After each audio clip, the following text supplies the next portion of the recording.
प्यारे दोस्तों, आज संत यूहन्ना के सुसमाचार अध्याय 12 वाक्य 1 से हम देखते हैं कि प्रभु यीशु मसीह लाजरुस को जीवन देने के बाद पहली बार उसके घर जाते हैं।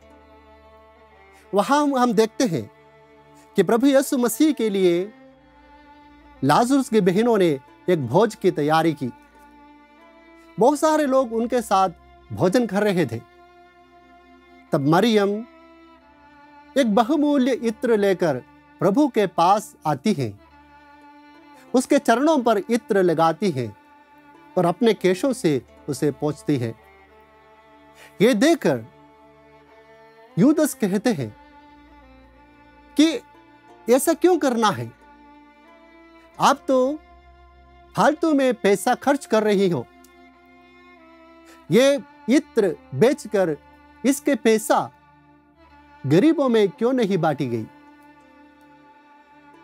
वचन कहते हैं कि वो से गरीबों की चिंता नहीं थी, बल्कि उस थैली में जो भी पैसा डाला जाता था उसमें से वो निकाल दिया जाता था। उसे पैसे की चिंता थी, गरीबों की चिंता नहीं थी। लेकिन मरियम ने इत्र लगाकर प्रभु के प्रति अपने आभार प्रकट की। लेकिन मरियम प्रभु के चरणों पर इत्र लगाते हुए प्रभु के प्रति अपने आभार को प्रकट करती है। हमें भी मरियम की तरह ईश्वर के प्रति आभार प्रकट करना है। जीवन में हम बहुत सारे वरदान, बहुत सारी आशीषें ईश्वर से प्राप्त करते हैं। लेकिन सवाल यह है, क्या हम सही मायने में ईश्वर के प्रति आभार रहते हैं? अक्सर हम आशीषें स्वीकार करने के बाद, वरदान स्वीकार करने के बाद हम ईश्वर को भूल जाते हैं। हम सोचने लगते हैं कि जो भी मैंने कमाया है, ये मेरी बुद्धि के द्वारा मैंने कमाया है, मेरी शक्ति के द्वारा मैंने कमाया है, मेरी क्षमता ने जो कुछ भी है वो सब मुझे दी है। प्रभु हमसे चाहते हैं कि हम जीवन में आभार रहे। जीवन में हम ना सिर्फ ईश्वर से वरदान प्राप्त करते हैं, लेकिन हम अपने आस पड़ोस में रहने वालों से भी उपकार स्वीकार करते हैं। हमारे जीवन सिर्फ हमारे बदौलत नहीं, बल्कि दूसरों की मदद से बने हैं। तो हमें हर किसी के साथ, हर व्यक्ति के साथ आभार का व्यवहार करना है। कबीर कहते हैं, दुख में सुमिरन सब करे, सुख में करे न कोई। जो सुख में सुमिरन करे तो दुख काहे कोई।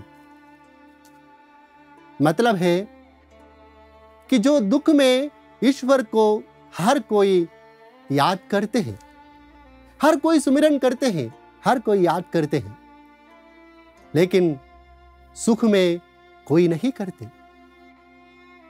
यदि हम सुख में भी ईश्वर को याद करते रहेंगे, उसका सुमिरन करते रहेंगे, तो हमारे जीवन में दुख आएंगे ही नहीं। यानी जब हमें सुख मिलते हैं, हमारे जीवन में वरदान मिलते हैं, हमारे जीवन में बहुत सारी आशीषें मिलते हैं, तभी हमें ईश्वर को याद करते रहना है। हमें यूदस का मनोभाव नहीं अपनाना है, जो दूसरों की भलाई को देखकर जलते हैं, दूसरों की अच्छाइयों को देखकर जलते हैं। जैसे कहते हैं, लोग अपने दुखों से नहीं, बल्कि दूसरों के सुखों से ज्यादा दुखी होते हैं। क्या हम दूसरों के सुखों को, दूसरों की भलाइयों को देखकर क्या हम दुखी होते हैं? जिस तरह यूदस मरियम की भला कार्य को देखकर दुखी हो गया, क्या हम दूसरों के भलाइयों को देखकर दुखी होते हैं?